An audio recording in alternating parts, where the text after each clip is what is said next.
घंटे में तुम्हारा एग्जाम है, सिर्फ सपोज करना, डरना नहीं है। अब तुम बिल्कुल नर्वस हो, जैसे हर एग्जाम से पहले होता है कि ऐसा लगता है सब कुछ भूल गए, जो पढ़ा है कुछ याद नहीं है, एंड उस टाइम पे लगता है कोई ऐसी चीज मिले जिससे हम सब कुछ एक बार रिवाइज कर ले, है ना। आप कैसे करोगे फाइनल रिवीजन? क्या एनसीईआरटी बुक से? भाई वो तो पूरा एक ग्रंथ है, वो तो एक घंटे में तुम रिवाइज नहीं कर पाओगे। किसी रेफरेंस बुक से?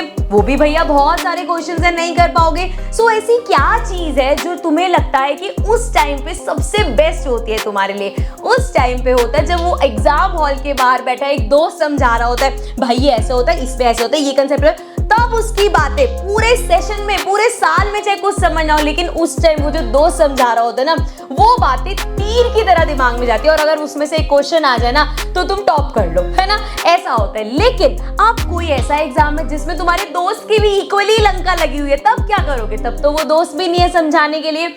उस टाइम पे तुम्हारे काम आएंगे तुम्हारे खुद के नोट्स।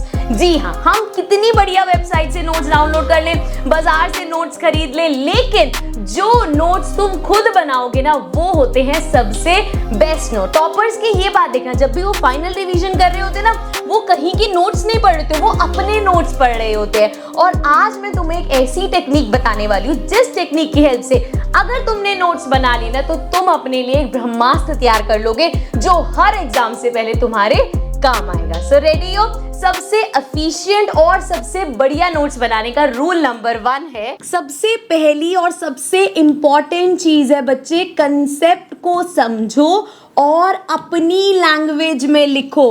अब ये अपनी लैंग्वेज से क्या मतलब है? अपनी लैंग्वेज में कैसे लिखते हैं? मुझे एक बात बताओ, जब तुम दोस्तों से चैट कर रहे होते, अपने यहाँ पे डीएम्स वगैरह में बातें कर रहे होते हो, तो हम किस लैंग्वेज में, जैसे मैंने अभी लिखा है, कंसेप्ट को समझो अपनी लैंग्वेज, इसी तरीके से तो हम बात करते हैं, इंग्लिश बोलते हैं इसे हम, है ना, जिसमें बोल हम हिंदी में रहे लेकिन लिखते हैं इंग्लिश में, है ना। सो यही चीज की तरह से तुम नोट्स बना सकते हो। फॉर एग्जाम्पल, अगर मुझे लिखना है, जैसे मैं लाइव प्रोसेस कर रही हूँ, उसमें फोटोसिंथेसिस का टॉपिक आया, अब मैंने हेडिंग दे दी कि ठीक है भाई, अब फोटोसिंथेसिस के बारे में लिखेंगे, यहाँ लिखा मैंने फोटोसिंथेसिस, अब मैं यहाँ डेफिनेशन शुरू कर रही हूँ, it is the process in which green plants. अरे नहीं भाई, तुम्हें प्रिंटिंग के लिए देनी है क्या बुक्स? नहीं, यहाँ पे नोट्स तुम्हें अपने लिए बनाने, तो मैं कैसे लिखूंगी इसमें?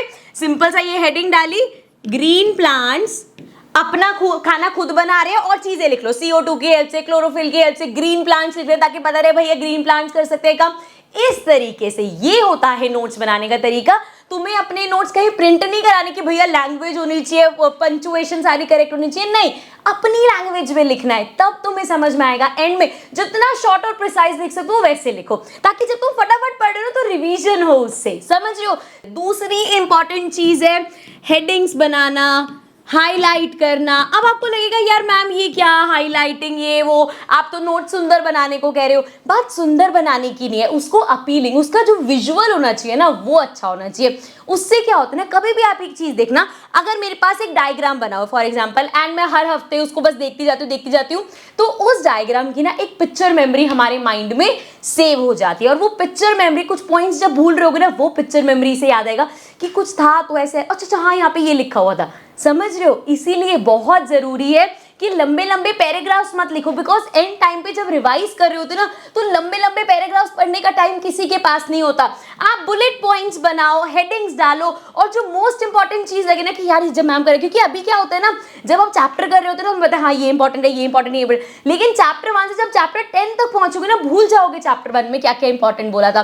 तो इसीलिए कहीं पे ऐसा कोई फॉर्मूला आता है, कहीं पे ऐसी कोई चीज आती है, उसको अच्छे से हाईलाइट कर लो कि भैया 6 महीने बाद भी देखोगे तो याद रहेगा, यार ये मैम ने बोला था, बहुत इंपॉर्टेंट चीज है, समझ रहे हो। तो ये सब चीजें बहुत जरूरी है, सिर्फ बोरिंग से पैराग्राफ्स नहीं लिखने हमें, ठीक है।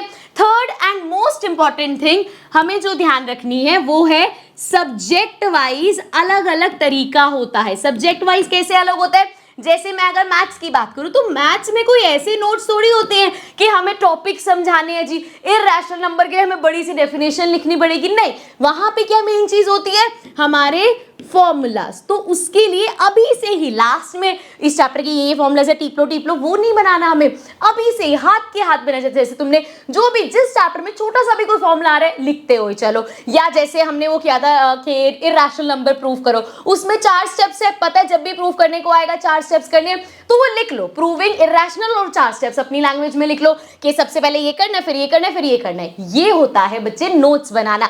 अब ऐसे ही अगर हम एसएसटी की बात करें तो एसएसटी में क्या होता है, वहां पे नोट्स किस तरीके से बनते हैं, वहां पे हमें डेट्स याद रखनी पड़ती हैं, किस डेट पे क्या हुआ, हिस्ट्री में डेट्स ईयर्स याद रखते हो आप, बाकी क्या कॉजेज है, किस चीज के क्या इफेक्ट्स है, ये सब चीजें याद रखते हैं, तो उस तरीके से उसके नोट्स बनेंगे। ठीक है, साइंस में तो मैंने बताई थी आपको नोट्स कैसे बनाने, डायग्राम्स बनाओ, क्योंकि साइंस में तुम्हें पता है डायग्राम्स कितने जरूरी है। ये मत सोचो कि हाँ ये तो मैं बुक्स में देख लूँ, नहीं, अपने नोट्स में बनाओ, चाहे गंदी अगर ड्राइंग है कोई बात नहीं, गंदी ड्राइंग में बना लो, लेकिन उसको बनाओ, लेबल करो, ये चीजें तुम्हारे काम आएगी, समझ रहे हो। इसी तरीके से और क्या बचा, इंग्लिश हिंदी है हमारे पास। इंग्लिश हिंदी में क्या ध्यान रखना है, वहां पे हमें सिर्फ चाहिए होती है समरीज। आपने चैप्टर पढ़ लिया, आपको यहाँ पे कोई जरूरत नहीं है कि उसके नोट्स ऐसे बनाने की इस लाइन का ये मतलब है, नहीं भाई, तुम्हें चैप्टर पढ़ लिया, एंड में क्या होता है जब हम एग्जाम हॉल की बात होते हैं, यार उस चैप्टर में से मुझे पता नहीं, उसकी एक बार स्टोरी बता दे, तो क्या करता है फ्रेंड, आपको स्टोरी बता देता है, फिर कोई भी क्वेश्चन आता है आप अटेम्प्ट कर पाते हो।